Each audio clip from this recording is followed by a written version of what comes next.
Hello. So let's continue to discuss the fall of man. We are now in the section 3 of the fall of man, which is the second chapter of the divine principle. The divine principle is the main teaching of the Unification Church, which is founded by Reverend Myung Moon. So this divine principle was a teaching, or was a revelation, a teaching that is first taught by Reverend Myung Moon. So, in the previous videos, pag-usapan po natin doon ang about fall of man, about that Adam and Eve didn't really eat literal fruit, but they committed they committed a sexual relationship which is not from God's point of view. Instead, they made a relationship with Lucifer, love relationship with Lucifer. Eve made a love relationship with Lucifer, and she inherited the lineage of Lucifer. That's why all the people out of the couple of Adam and Eve are all connected to Satan. That's why even Jesus Christ said we are the sons and daughters of a serpent. Diba? So, bakit nangyari yon? So, let's try to let's discuss about the power of love, the power of the principle, and God's commandment. Okay.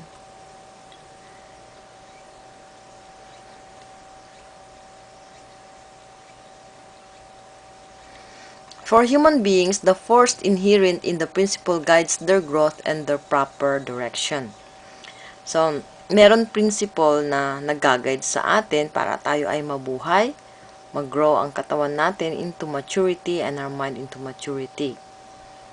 Just like the plants, hindi mo nga sila alagaan, lumalaki sila, namumunga sila because they are being guided by the natural laws or the principles. Okay? So, man is guided by the principle in order to fulfill the purpose of life. But if some stronger force with an unprincipled purpose collide in them, they will surely fall. So, like, God knew that there is a stronger force than the principle.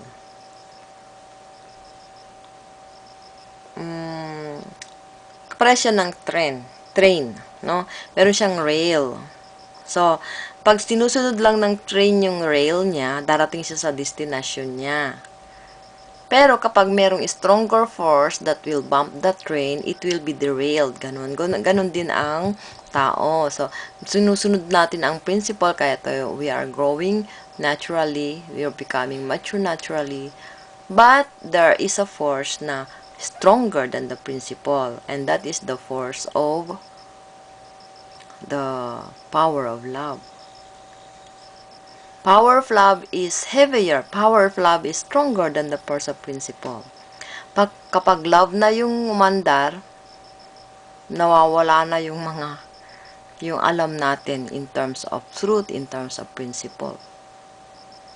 We can see this very clearly even as, pag yung love na ang umandar, wala nang power yung mga pinag-aralan natin or we seem to forget the truth.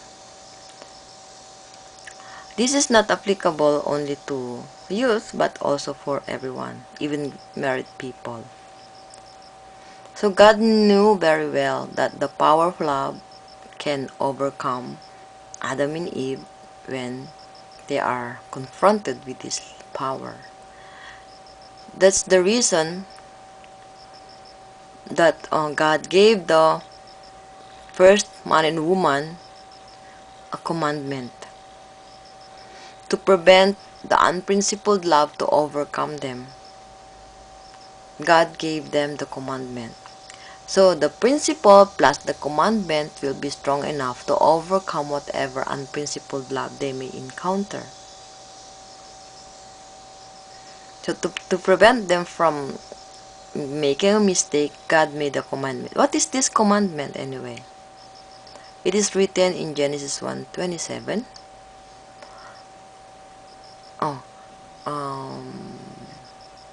It is stated in Genesis.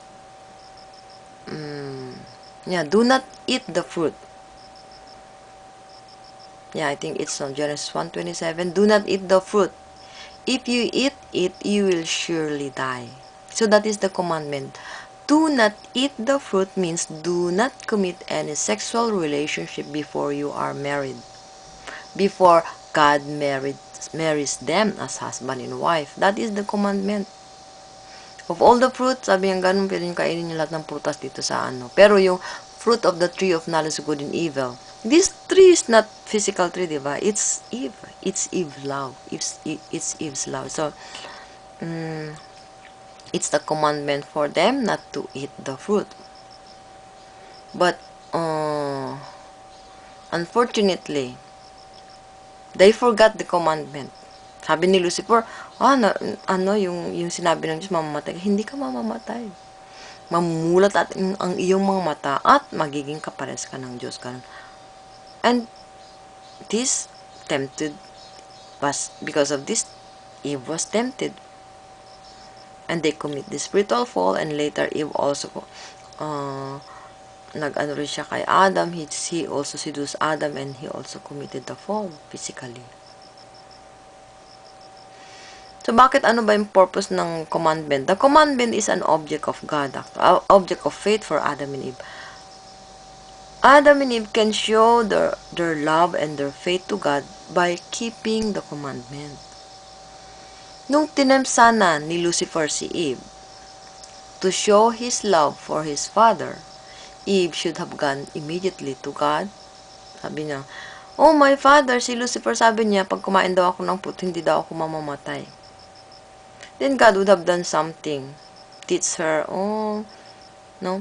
This is Eve's responsibility. Showing that he has faith in God's commandments. Showing that he believed in the commandment.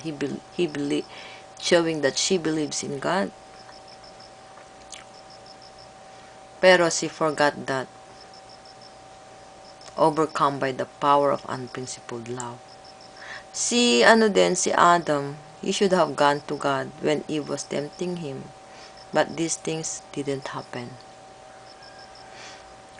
So, it was so unfortunate that si Adam at saka si Eve, hindi nila nagawa yung part na yon. So, yung mga descendants nila hanggang tayo ngayon, hanggang sa mga sumusunod na mga generations, kung hindi ito masolusyonan, it will continue forever. The lineage of Satan will continue to fill the earth.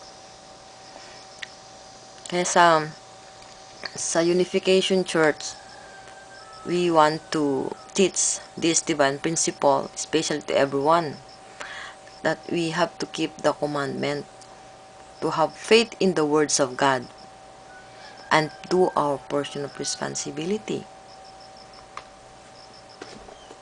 So that is our part in order to solve this very fundamental cause of the problem of the world.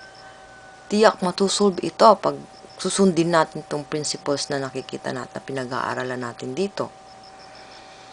Hindi po yan madali. Madali lang i-share kaya ng ginagawa ko ngayon.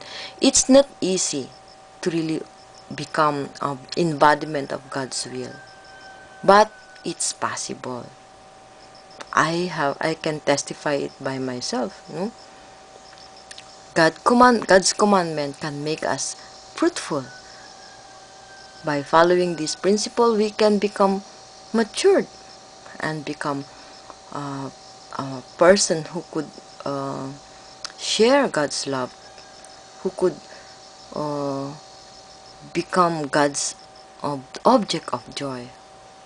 Okay, so please try to pray and really contemplate about this content and help in promoting purity among the youth and